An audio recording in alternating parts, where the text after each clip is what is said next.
இளையராஜாவுடைய போட்டோவை எடுத்துட்டு போய் வைரமுத்து அவருடைய வீட்டில் வச்சு பூஜை அறையில் வச்சு தினமும் வந்து அவருக்கு வந்து பூஜை பண்ணி வணங்கணும்.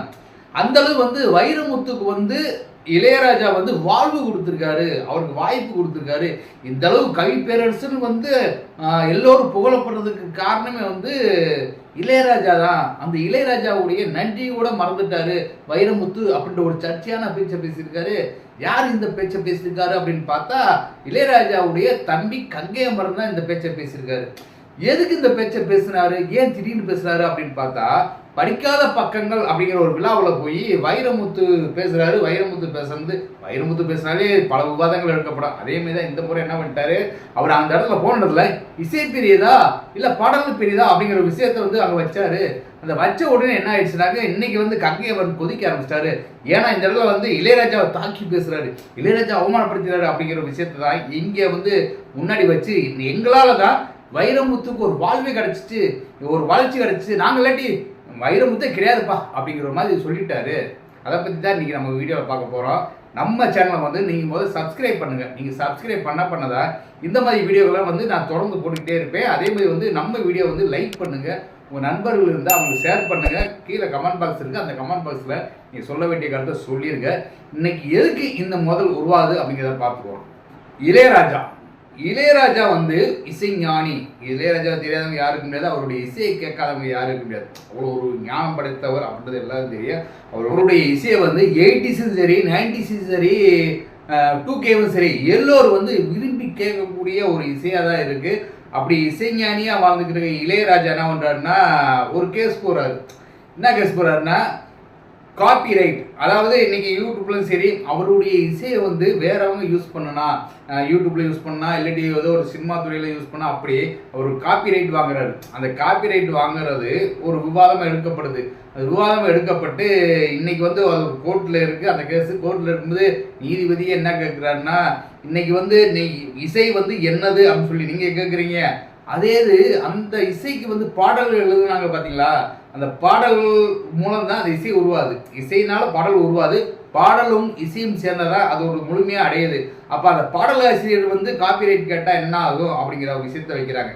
அதுக்கு அடுத்து வந்து அது மட்டுமா, அங்கே வந்து குரல் வேணும்ல, வெறும் பாடலும் இசை இருந்தால் போதுமா, ஒரு அழகான குரல் வேணும். அப்போ என்னுடைய குரல்னால தான் வந்து இந்த பாட்டை வந்து முழுமையடைந்ததுன்னு சொல்லி அந்த பாடலாசிரியர் வந்து காப்பிரைட் வாங்கலாம். சரி, இவங்களுக்கெல்லாம் என்னடா அப்படின்னு பார்த்தா டைரக்டர் இருக்காரு.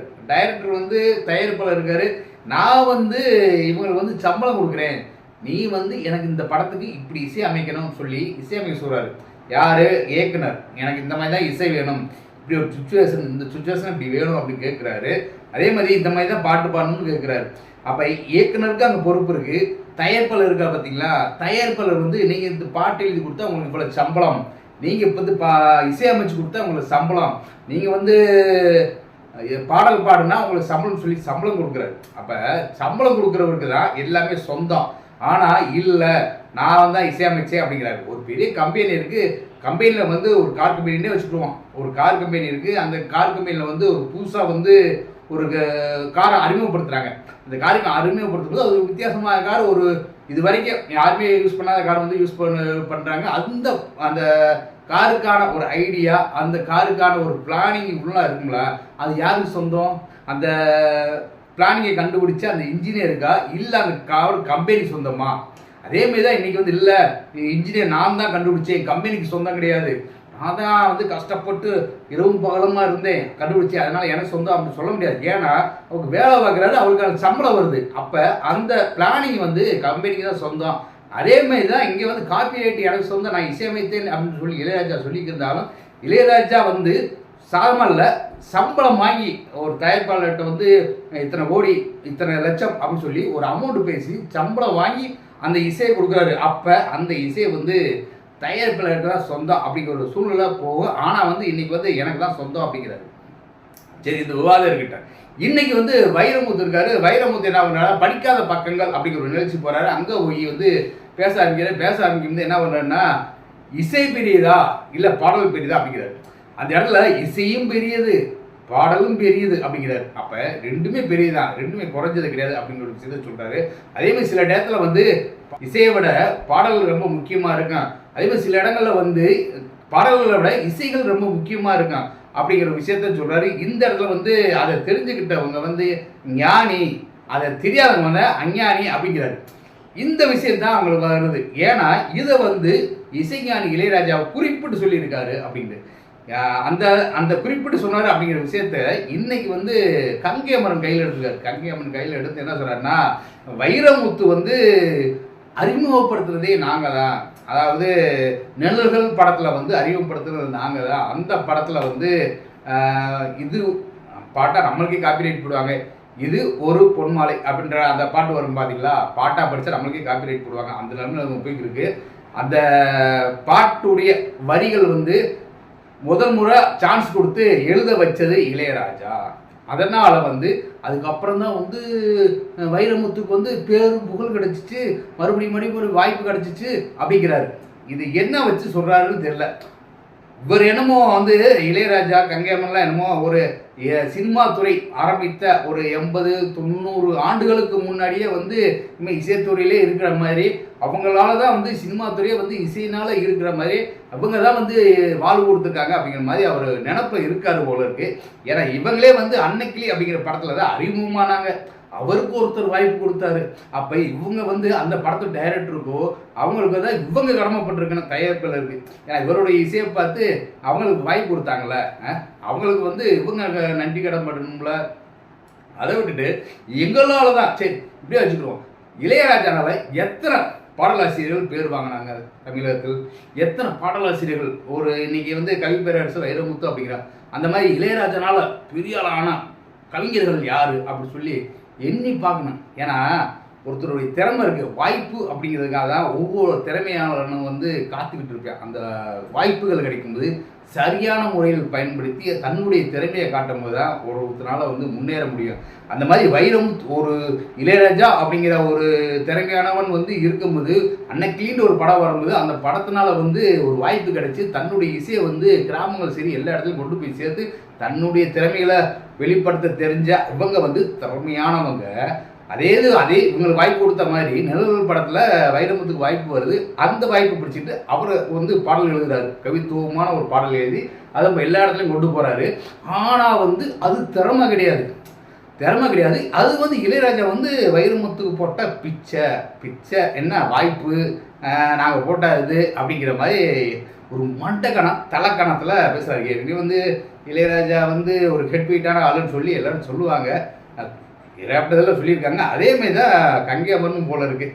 அவர் வந்து அவருக்கு திறமையே இல்லாத மாதிரி, கவிப்பேரரசுக்கு திறமையே இல்லாத மாதிரி அவர் சொல்ல வர்றாரு. கவிப்பேரரசு பற்றி தனிப்பட்ட முறையில் பல விமர்சனங்கள் வைக்கப்பட்டாலும் அவருக்கு கொண்டு ஒரு திறமை இருக்கும். அந்த திறமைகளை பாராட்டியாங்க.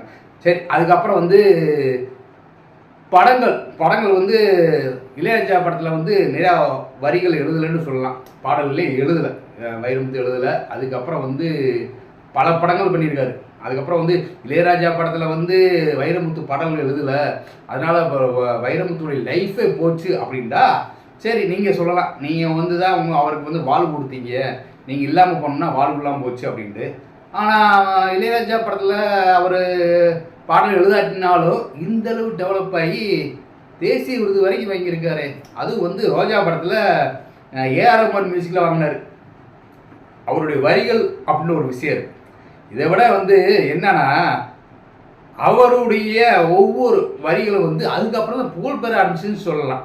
முன்னெல்லாம் இளையராஜாவுடைய மியூசிக்கில் வரும்போது இருந்த அந்த வரிகளுடைய மக்களுடைய தாக்கத்தை விட ஏஆர் ரஹ்மானுக்கு பின்னாடி வந்த வரிகள் வந்து மக்கள் இடத்துல வந்து நல்ல ரீச் ஆச்சு. அப்போ வைரமுத்து அப்படிங்கிற விஷயம் வந்து மக்களுக்கு அதிகமாக தெரிய ஆரம்பிச்சதே வந்து இளையராஜாவை விட்டுட்டு அடுத்தவங்க இசையில் வந்து அவர் பாடல்கள் எழுதும்போது தான் தெரிஞ்சிச்சு. இசை முக்கியமா பாடல் முக்கியமா அப்படின்னா ஒரு படத்தில் இசையை மட்டும் வச்சுக்க முடியாது, ஒரு இசையை மட்டும் வச்சுக்கிட்டு ஒரு இதுவும் பண்ண முடியாது. அதேமாதிரி பாடல் மட்டும் என்பது வந்து பாடல் மட்டும் வெறும் இசை இல்லாமல் படித்தாலும் ஒன்றும் புரியாது. அப்போ பாடலும் இசையும் சேர்ந்து வந்தாதான் அந்த இது வந்து முழுமையடைய எல்லோரும் பார்த்து ரசிப்பாங்க, கேட்டு ரசிப்பாங்க. இதுக்கு இவங்க இந்த இடத்துல வந்து பழைய விஷயங்களை வச்சு மோதுறாங்களா என்னன்னு தெரியல. அதேமாதிரி வந்து வைரமுத்து வந்து திமுகவுடைய ஆதரவாளர். இங்கே வந்து கங்கை அமரன் வந்து பாரதிய ஜனதாவுடைய ஆதரவாளர். இதனால இவங்க என்ன பண்றாங்கன்னா, இங்க இருக்கிற அரசியலை கொண்டு வந்து இங்க புகுத்துறாங்களோ, அங்க இருக்கிற பகை, அதாவது அரசியல் பகையை வந்து இதுதான் சாக்கு, எப்படா சேர்க்குவாங்க அப்படின்னு சொல்லி இதை வச்சு கங்கை அமரன் பேசுறாரா?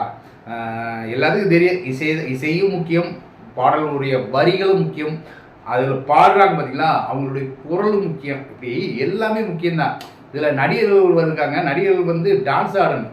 ஒரு பாட்டுனாக்கா அந்த பாட்டில் வந்து கரெக்டான முறையில் நடனம் ஆடினா தான் அதுவும் ஹிட் ஆகும். அது மட்டும் இல்லைங்க, அதில் வந்து கேமராமேன் இருக்காரு பார்த்தீங்களா, கேமராமேன் கரெக்டாக வந்து கேமரா ஒன்று இருக்குது, கேமராவுடைய காட்சிகள் வந்து அழகாக வேணும். இப்படி எத்தனையோ பேர்த்துடைய ஒரு உழைப்பு இருக்குது. அந்த உழைப்பு கூட தெரியாமல் இல்லை எல்லாத்துக்கும் வந்து எங்கள் இசை தான் அப்படிங்கிறது வந்து அவங்களுடைய தலக்கணத்தை தான் இன்னும் காட்டிக்கிட்டு